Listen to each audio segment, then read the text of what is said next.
Page 27, she'll be coming round the mountain.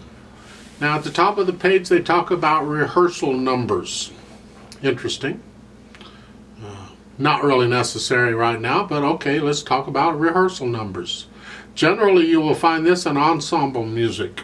So lots of people playing the same music together without putting these rehearsal numbers, so that when you're rehearsing you can start at one of these numbers and everybody can stay together, okay?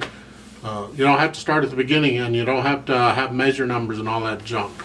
A lot of times the rehearsal numbers will match the measure numbers. They'll be the same. And sometimes they're not numbers, they're letters. They can be rehearsal letters also. A, B, C, D, they'll just be in order on that. So they are the numbers above the top staff in circles. In some music they would be in squares. Some music they're in circles. It's up to the publisher however they want to print it. So you'll see right at the beginning of this, in the first full measure, there's a 1 with a circle around it. That's rehearsal number 1. So if you really need it, but okay. Then look at the second line of the first measure. There's a 5 with a rehearsal. Well, wait a minute. You're saying, why isn't it rehearsal number 2? Well, the answer is it could be. If they were going to just keep the rehearsal numbers in order, it could be a 2. And some music does that.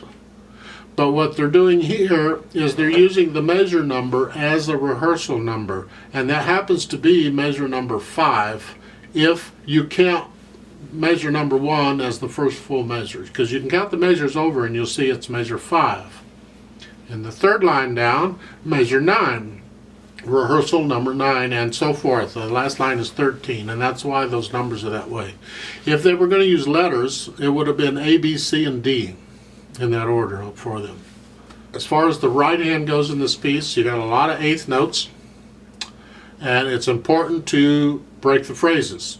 Not a split. We want silence between the phrases.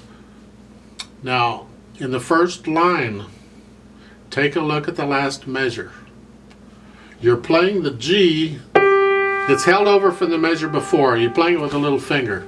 And then when you start the next phrase, those 2 eighth notes, so it's a changing position, you can contract your hand and get closer to it so you're there, so you don't have as far to go. Now in the third line down, second measure, you're still in this position. You're playing the A with the index finger, the first G with the thumb. I want the next G with the fourth finger. So again, collapse your hand, or contract your hand, don't collapse it. Contract your hand, put the fourth finger over there and just play it. Okay. In the last measure of the third line, watch the phrasing. Try and put a little silence between those phrases, just a little up and down with the hand right quick, so because it's eighth notes. Last measure, you're here, little fingers on the A. So ba-da-ba-da-dum. Now in the last line, move your hand out a little bit and put the third finger on the G. For the left hand, you're starting out up here in G position. Starting out there. Make sure you hold that half note down for the full 2 counts. Don't cut it off, and make sure it's only 2 counts. So when the right hand plays the E, the second full measure, the E in the right hand, lift up on that left hand. Right there, okay? In the last measure, left hand, there's a quarter rest. So you're finishing the phrase here. When you lift up the right hand to go on, lift the left hand up with it. Okay? Same thing in the second line. Finishing the phrase here, lift the hands up together before playing the eighth notes in the right hand. And that's really about all it is for the left hand, just being accurate with how long you hold them down. This is in 2/4 time. It does have a pickup beat, so I'm going to give us 3 counts, a 2 plus 1, so it'll be like a 1 and 2 and go and. Like that. I'll put the metronome back down to 60 because of the eighth notes. The metronome is beating quarter notes, So let's try this out and see if we can do it together. Right hand is here, left hand is here, and when your hands are on top of each other like that, just put the fingers out that you need and leave the others, your thumbs can stay out of the way. 1, 2, and go, and.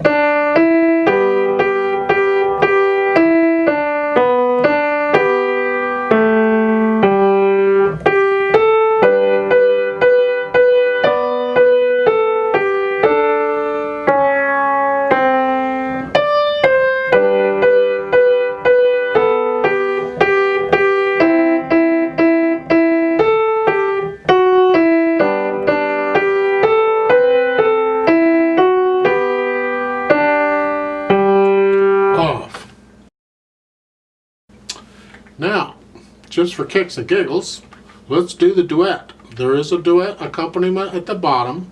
I'll play that, and you play what you just played, and let's see if we can do this together. Now, in this accompaniment, I have eighth notes most of the way through, just like you do. So hopefully that'll help us stay together, okay? Now, I do not play the pickup. You get the first 2 eighth notes by yourself. I don't come in until rehearsal number 1. So I'm going to give you 3 counts, and then you come in, and then I come in on the next measure. Put your hands where they go, and here we go. 1, 2, and go, and boom.